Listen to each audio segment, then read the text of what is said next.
வணக்கம். இன்னைக்கு நம்ம பார்க்க போறது என்னன்னா, நம்ம 4th ஸ்டாண்டர்ட் பசங்க ஜியாமெட்ரிய எப்படி பார்க்கறாங்க, எப்படி கத்துக்கிறாங்கன்னு தான். லைன்ஸ்ல ஆரம்பிச்சு 3D கியூப்ஸ் வரைக்கும். இது வெறும் ஷேப்ஸ் பத்தினது மட்டும் இல்லைங்க. உலகத்தையே ஒரு புது கண்ணோட்டத்துல பார்க்கறதுக்கான ஒரு திறவுகோல். ஜியாமெட்ரினா வெறும் ஷேப்ஸ் பத்தி படிக்கிறதுன்னு மட்டும் நினைச்சிடாதீங்க. அது ஒரு புது மொழிய கத்துக்கிற மாதிரி.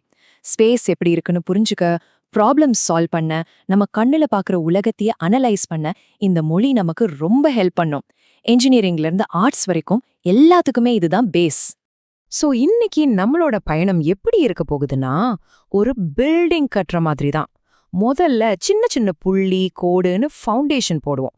அப்புறம் சர்க்கிள்ஸோட ரகசியங்களை தெரிஞ்சுப்போம்.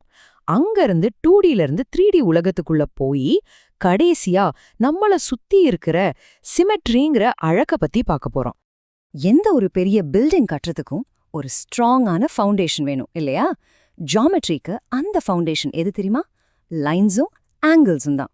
பெரிய பெரிய காம்ப்ளெக்ஸ் ஷேப்ஸ் எல்லாமே இந்த சிம்பிளான விஷயத்துல இருந்து தான் உருவாகுது. வாங்க அந்த ஃபவுண்டேஷனை பத்தி முதல்ல பார்க்கலாம். சொல்லப்போனா இந்த பிரபஞ்சமே ஒரு சின்ன புள்ளியில இருந்து தான் உருவாச்சுன்னு சொல்வாங்க. ஜியாமெட்ரியும் கிட்டத்தட்ட அப்படிதான். ஒரு பாயிண்ட், அது 2 எண்ட் பாயிண்ட்ஸ்க்கு நடுவுல ஒரு லைன் செக்மெண்டா மாறுது. அப்புறம் 2 பக்கமும் முடிவே இல்லாம போற ஒரு லைனா ஆகுது. இதுதான் ஜியாமெட்ரியோட முதல் பாடம். ரொம்பவே பவர்ஃபுல்லான பாடம் கூட. சரி, இப்போ உங்களுக்கு ஒரு சின்ன கேள்வி. 2 கோடுங்க எவ்ளோ தூரம் போனாலும் உன்னோட ஒண்ணு மீட் பண்ணவே பண்ணாது. அதுக்கு என்ன பேரு? யோசிங்க.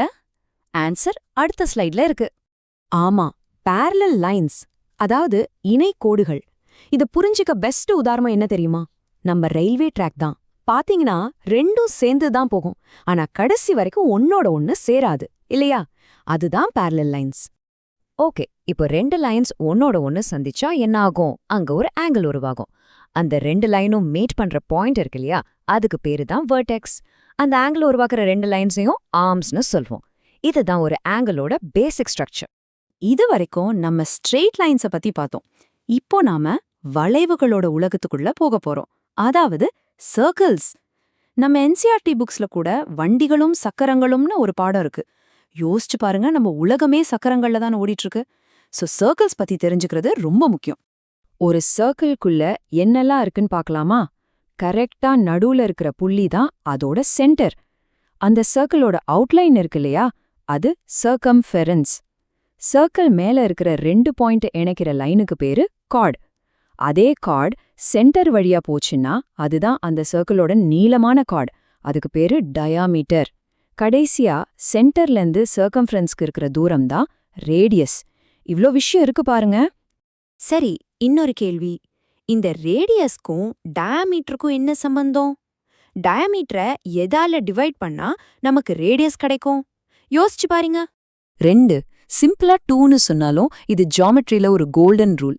எப்பவுமே ஒரு சர்க்கிளோட ரேடியஸ் அதோட டயாமீட்டர்ல பாதியா தான் இருக்கும். இது தெரிஞ்சா போதும், சர்க்கிள் சம்ஸ் எல்லாம் ஈஸியா போட்டுடலாம். அப்போ இதை நம்ம எப்படி சொல்லலாம்? டயாமீட்டர் வேணும்னா ரேடியஸை 2ஆல மல்டிப்ளை பண்ணணும். இது ஒரு 2-வே ஸ்ட்ரீட் மாதிரி. ரேடியஸ் தெரிஞ்சா டயாமீட்டர் கண்டுபிடிக்கலாம், டயாமீட்டர் தெரிஞ்சா ரேடியஸ் கண்டுபிடிக்கலாம். ரொம்ப சிம்பிள். ஓகே, இது வரைக்கும் நம்ம பேப்பர்ல வரைகிற மாதிரி ஃப்ளாட்டான ஷேப்ஸ் பத்தி பார்த்தோம். அதாவது 2D ஷேப்ஸ்.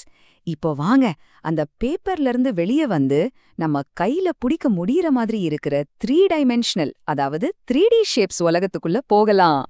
2Dக்கும் 3Dக்கும் என்ன வித்தியாசம்? ரொம்ப சிம்பிள். 2D ஷேப்ஸ்க்கு நீளம் அகலம் மட்டும்தான் இருக்கும், ஒரு போட்டோ மாதிரி. ஆனா 3D ஷேப்ஸ்க்கு நீளம் அகலம் கூடவே உயரமும், அதாவது டெப்த்தும் இருக்கும், ஒரு பாக்ஸ் மாதிரி. நாம பாக்குற தொடுற எல்லாமே, நம்ம முன்னாடி இருக்கிற இந்த உலகம் எல்லாமே 3D தான். சரி, பசங்க இந்த 3D ஷேப்ஸை எப்படி கத்துக்கறாங்க? சும்மா புக்ல படிச்சு மட்டும் இல்ல. என்சிஆர்டி புக்ல செங்கற்களால் கட்டுதல்னு ஒரு சாப்டர் இருக்கு. அதுல ஒரு செங்கலை கையில எடுத்து அதோட ஃபேஸஸ், எட்ஜஸ், கார்னர்ஸ் இதெல்லாம் எண்ணி பாப்பாங்க. அப்படி பார்க்கும்போது கியூபாய்ட்னா என்னன்னு அவங்களுக்கு மனசுல நல்லா பதியும். இப்போ நாம நம்மளோட கடைசி டாபிக்கு வந்துட்டோம், சிமெட்ரி. இது ஜியாமெட்ரியில ரொம்ப அழகான ஒரு கான்செப்ட். நம்மள சுத்தி எல்லா இடத்துலயும் இதை நாம பார்க்க முடியும். சிமெட்ரிய எப்படி சொல்லித் தராங்க தெரியுமா? சிபிஎஸ்இ டாக்குமெண்ட்ல சொல்ற மாதிரி சும்மா தியரியா இல்லாம ஆக்டிவிட்டீஸ் மூலமா தான்.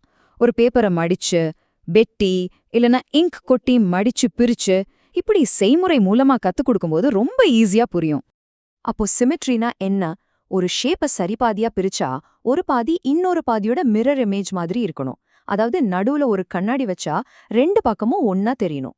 ஒரு பட்டாம்பூச்சியை யோசிச்சு பாருங்க, அதோட 2 இறக்கையும் எப்படி ஒரே மாதிரி இருக்கு. அதுதான் பெர்ஃபெக்ட் சிமெட்ரி. அப்போ மொத்தமா பார்த்தா ஒரு 4th ஸ்டாண்டர்ட் ஸ்டூடெண்ட் ஜியாமெட்ரியில என்னெல்லாம் கத்துக்கறாங்க? பாயிண்ட்ஸ், லைன்ஸ்னு பேசிக்ஸ்ல ஆரம்பிச்சு சர்க்கிளோட ரேடியஸ், டயமீட்டர், ரிலேஷன்ஷிப் புரிஞ்சுக்கிறாங்க. அப்புறம் 2D ஷேப்ஸ்க்கும் 3D ஷேப்ஸ்க்கும் இருக்கிற வித்தியாசத்தை தெரிஞ்சுக்கிறாங்க. கடைசியா அவங்கள சுத்தி இருக்கிற உலகத்துல சிமெட்ரியை எப்படி கண்டுபிடிக்கிறதுன்னு கத்துக்கறாங்க. இது ஒரு முழுமையான ஒரு பயணம். சரி, இத முடிக்கிறதுக்கு முன்னாடி உங்களுக்கும் ஒரு சின்ன வேலை. அடுத்த தடவை நீங்க வெளிய போகும்போது சும்மா சுத்தி பாருங்க. உங்க கண்ணுல படுற பில்டிங்ஸ்ல என்ன ஆங்கிள்ஸ் தெரியுது? வண்டியோட வீல்ஸ் கரெக்டான சர்க்கிளா இருக்கா? இப்படி ஜியாமெட்ரி கண்ணோட்டத்தோட உங்க உலகத்தை பாருங்க. கண்டிப்பா நீங்க பார்க்குற விஷயங்கள் உங்களை ஆச்சரியப்படுத்தும்.